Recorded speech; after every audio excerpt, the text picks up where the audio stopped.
Okay, so I think it's recording. So we're looking at Adolescence Part 2, and what it covered first in Part 2, and you should have received this on your email, which you can keep in a folder if you make the, remember if you make the labels in Gmail, you can create, labels are like folders in Gmail, you could make one that says Block 1 Supplemental Materials or Block 1 Agendas or however you want to label it.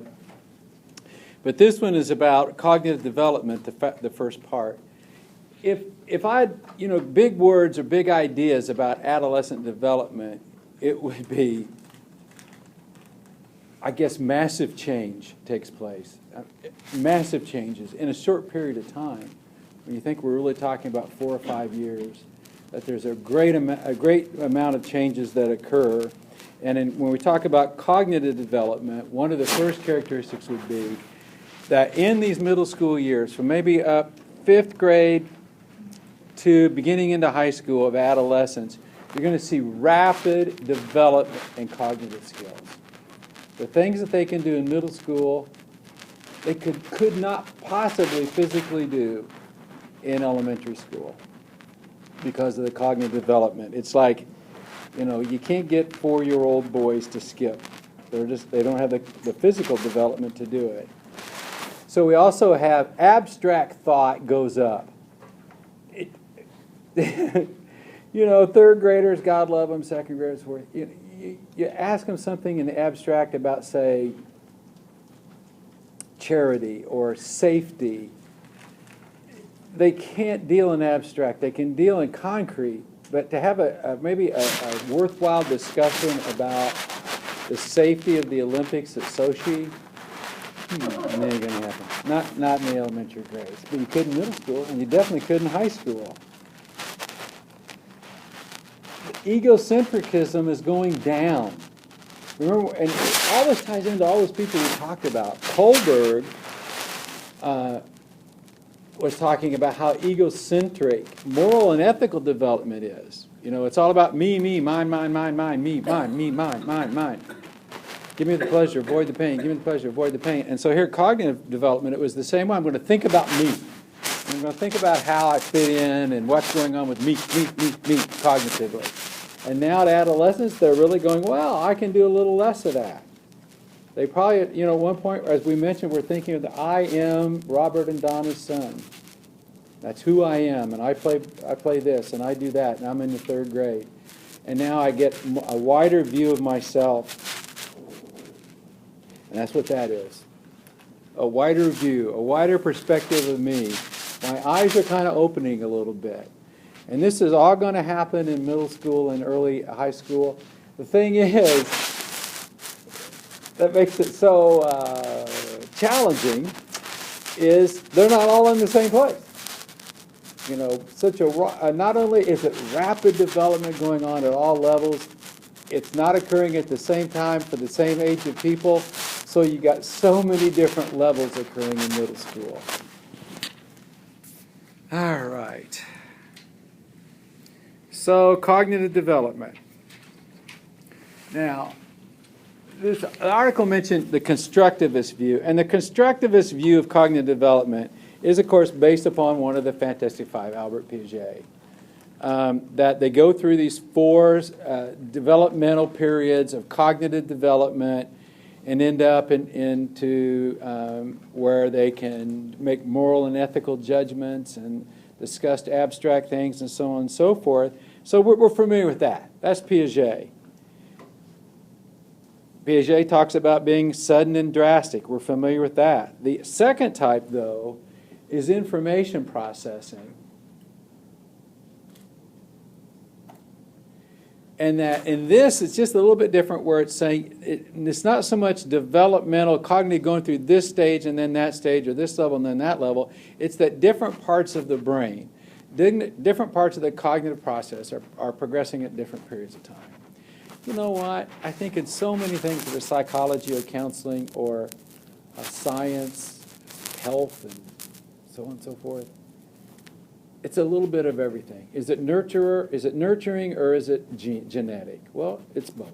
It's some of both. Is it constructivist view, Piaget, passing through the 4 stages, or is it growth-specific things going on in the brain? It's both.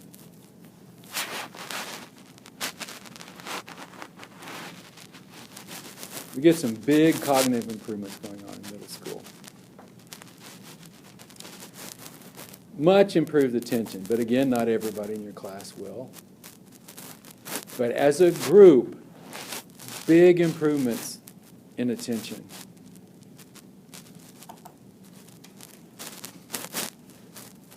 Big improvements in memory.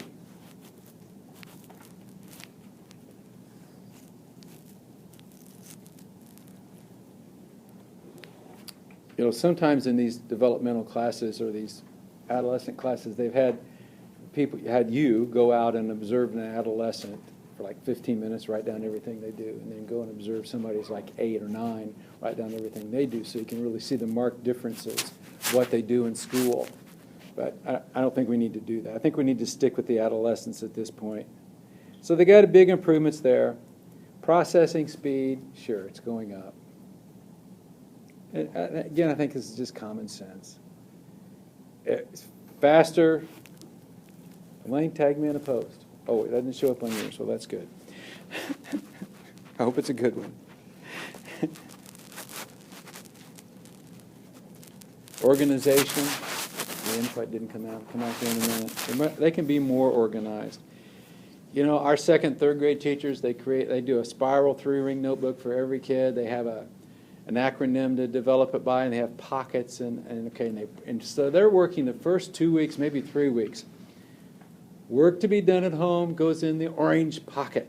Graded papers go in the green pocket, you know, and different things go in the blue. And so they're working on organization because they don't have any. In 2nd and 3rd grade and 4th grade to speak. Well, 4th grade a little bit better, gets better every year. But you're going to find middle school students can be better organized than their elementary counterparts. And they'll be better organized in high school. Metacognition, as we mentioned for the first time, can occur. Ask them to think about their thinking. What did you think about when you decided? So that's all improvements, and that's good. I don't know if there's a lot of new information there, but it's just kind of highlighting what we already knew about the young people that you're going to be working with. Here's the question, though. How will your instruction change as you know about this? And my job is to present some scenarios and give some ideas as we get into later classes. Hopefully you're going to see some things in your field experience that will get you on the road to understanding more of this. I guess I'll talk about field experience, especially since I'm recording this for Samantha. You all got the information of what school you're assigned to. The principals are looking at your documents that you filled out. They're getting ready to assign you to certain teachers. Here's what I think you ought to do. And this is from my experience. And so if you want to make a little note somewhere, my experience in schools, I would suggest to you that you call the middle school that you were assigned to. Do not ask to speak to the principal. Ask if you can speak to the office secretary. You know, they run the ship.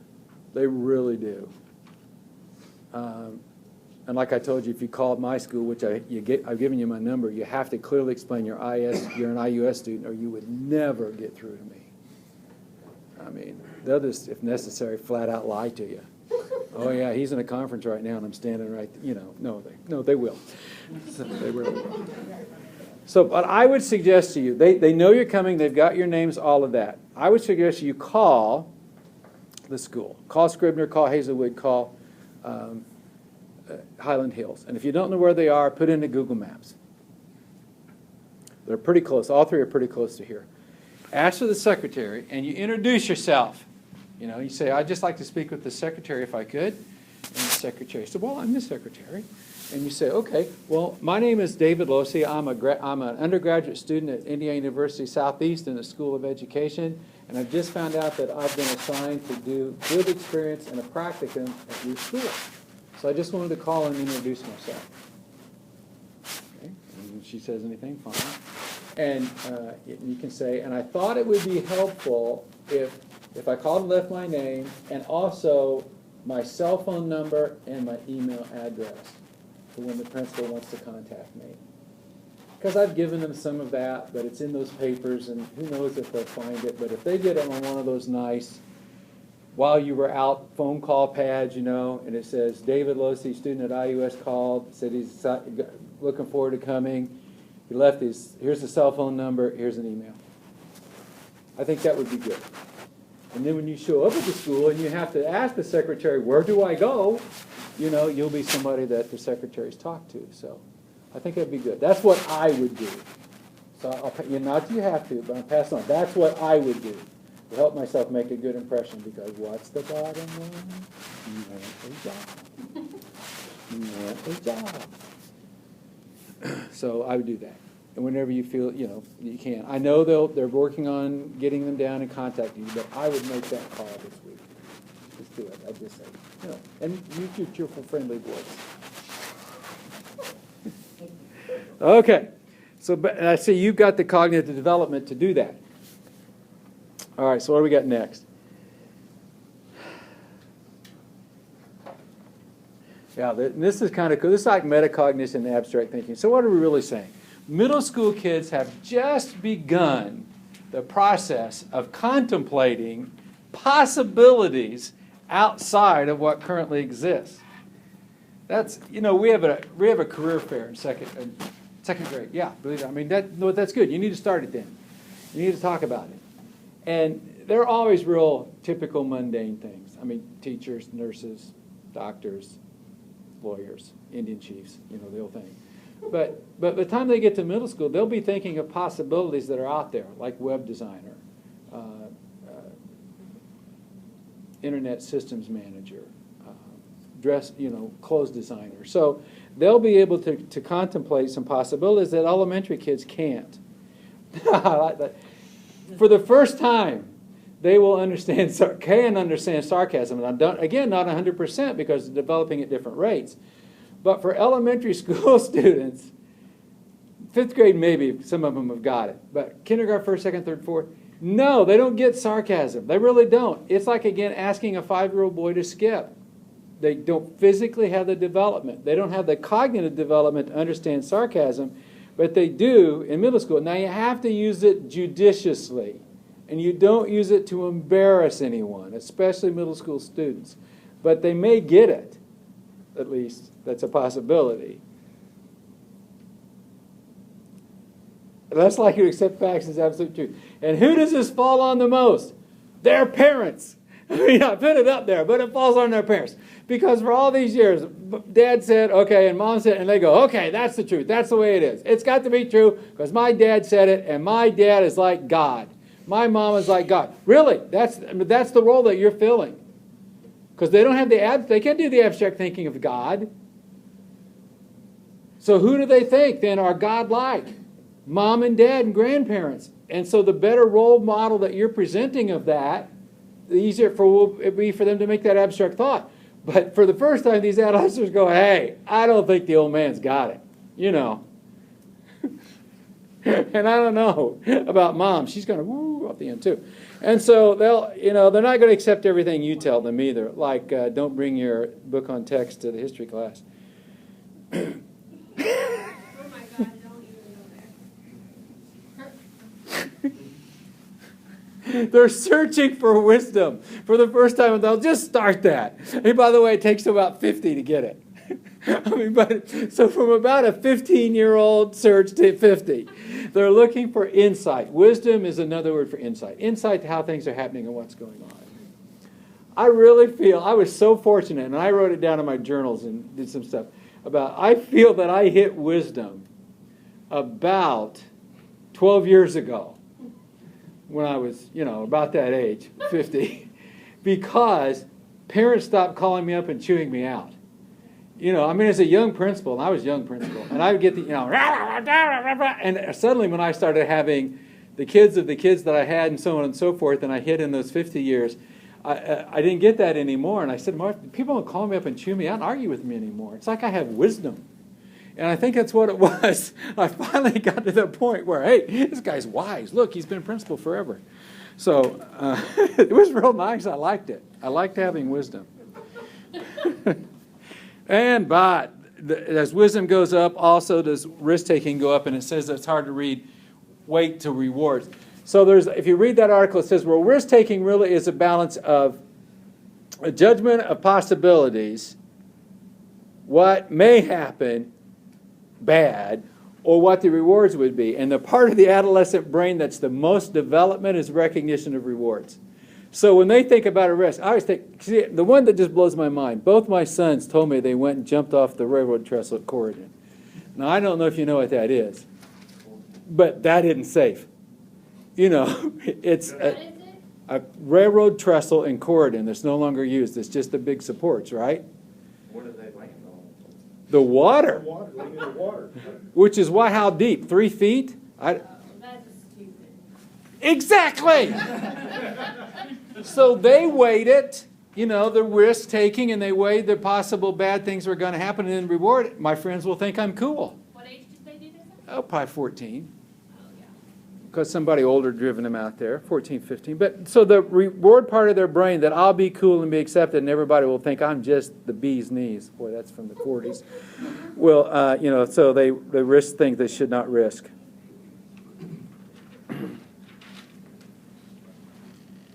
Okay, so psychology then was the next. Psychology and social was the last two sections. They were short, kind of a repeat again. I'm going to do the psychology because we've done that, but I'm going to talk about social. And there's really three things that were talked about in that kids are walking around with three things: self-concept, sense of identity, and self-esteem, which are all just a little bit different. Self-concept is how I see my strengths and weaknesses and talents. And am I smart or not smart? Am I good looking or not good looking? Like a story I told you about the girl who thought that she was ugly because her dad said her teeth were ugly. So I've got this self-picture of me that I carry around, and I show it to people by what I say about myself. So it's the self-concept. Then the self-identity is who I am, and that's changing, remember, from I'm the son of Robert and Donna to I am cool. I'm a musician. I'm a bookworm. And you can see this in that Modern Family stuff of how those kids have progressed through these stages. And the middle girl, how she saw her sense of identity as the cello player and the bookworm and the straight A student. And how the oldest girl sees herself as the fashionista and the boy sees himself as the squirrely one. But you can see it. So this is the picture I hold of myself, and I show it to you by what I say and do. Sense of identity, that's who I am. And my self-esteem is how much I like myself. You can do a little experiment sometime with middle school kids. Have them say, okay, let's say 5 times. I'll say, I like myself. And then I'm going to point to you, and I want everybody to say it out loud, like you mean it, I like myself. We're going to do it 5 times. Seriously. Okay, here we go. Ready? I like myself. I like myself. Come on. I like myself. I like myself. I like myself. Just when you get to where you're building some relationships, do it. See what kind of expressions you get and what happens with the students. Because it's real hard for some people to say that. Self-esteem is how much I like myself. Am I okay? And if you can't honestly say that I like myself, you're hurting. So those are the 3 things that are going on socially. Self-concept, who I am, sense of identity, who I belong to and what I can do, and so on and so forth. And they're all related. And then self-esteem is how much I like myself. And so the cartoon says self-esteem, people forget, it isn't how other people see you. Other people would see you high in all 3 of those. It's how you see yourself. And that's what makes it hard. And the last article I read on this, it said middle school kids, adolescents, on the average, communication from human beings, were getting out of 20 messages, 19 that there was something wrong with them, and 1 that they were good, that they were okay. I mean, did you clean up your room yet? Your hair looks horrible. Are you going to school looking like that? I mean, you just go on down. And the teacher's saying, I suppose your homework's not done. So when you really look at it, they may have been high.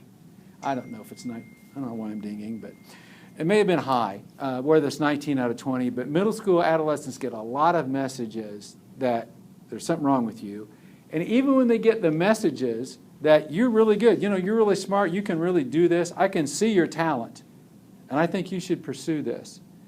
Those kind of positive messages, they kind of lose track of them.